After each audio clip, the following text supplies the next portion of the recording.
নমস্কাৰ বন্ধুসকল, মই মানস আপোনালোক সকলোকে স্বাগতম জনাইছোঁ মোৰ ইউটিউব চেনেল। বন্ধুসকল, আজিৰ ভিডিঅ'টোত আমি আলোচনা কৰিম অসমৰ খেল জগতৰ কিছু কথা। হয় বন্ধুসকল, অতীজৰ পৰা বৰ্তমানলৈকে খেল জগতৰ কিছু আমি ইতিহাস আজিৰ ভিডিঅ'টোত আলোচনা কৰিম। বন্ধুসকল, ভিডিঅ'টো ভাল লাগিলে এটা লাইক কৰিব, আৰু যদি এতিয়ালৈকে আপুনি মোৰ চেনেলটো ছাবস্ক্ৰাইব কৰি লোৱা নাই, ছাবস্ক্ৰাইব কৰি বেল আইকনটো অন প্ৰেছ কৰিব। আহক ভিডিঅ'টো আৰম্ভ কৰোঁ।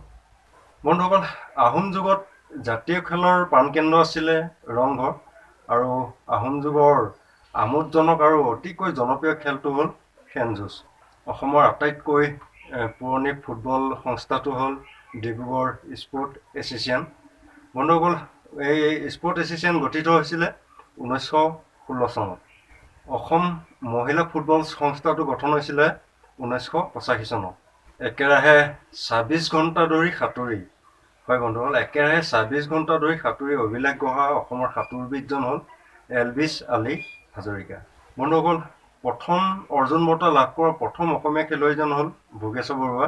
অৰ্জুন বঁটা বিজয়ী দ্বিতীয়গৰাকী খেলুৱৈ হ'ল অসমৰ মনালিছা বৰুৱা।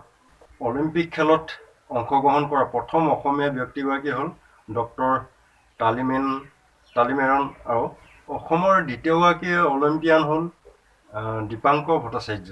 ভাৰতৰ বক্সিং দলত স্থান পোৱা, হয় বন্ধুসকল, ভাৰতৰ বক্সিং দলত স্থান পোৱা প্ৰথমগৰাকী অসমীয়া হ'ল বিতুপন শইকীয়া।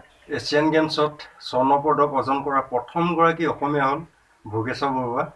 ৰাষ্ট্ৰীয় জুনিয়ৰ সাঁতোৰ প্ৰতিযোগিতাত 9টাকৈ সোণৰ পদক অৰ্জন কৰা, হয় বন্ধুসকল, ৰাষ্ট্ৰীয় জুনিয়ৰ সাঁতোৰ প্ৰতিযোগিতাত 9টাকৈ সোণৰ পদক অৰ্জন কৰা অসমীয়াগৰাকী হ'ল এলভিছ আলী হাজৰিকা।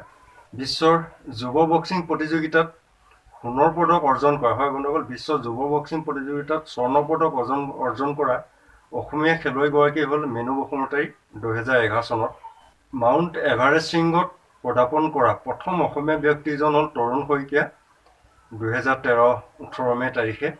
বন্ধুসকল, মাউণ্ট এভাৰেষ্ট শৃংগত পদাৰ্পণ কৰা দ্বিতীয়গৰাকী অসমীয়া ব্যক্তি হ'ল মনীষ ডেকা 2013-24 মে' তাৰিখে। বন্ধুসকল, আজিৰ ভিডিঅ'টো ইমানেই আছিল। যদি ভিডিঅ'টো ভাল লাগিলে তেতিয়াহ'লে এটা লাইক কৰিব, আৰু এতিয়ালৈকে যদি আপুনি মোৰ চেনেলটো ছাবস্ক্ৰাইব কৰা নাই, ছাবস্ক্ৰাইব কৰি বেল আইকনটো অল প্ৰেছ কৰিব। আজিলৈ আহোঁ বন্ধুসকল, জয় অসম।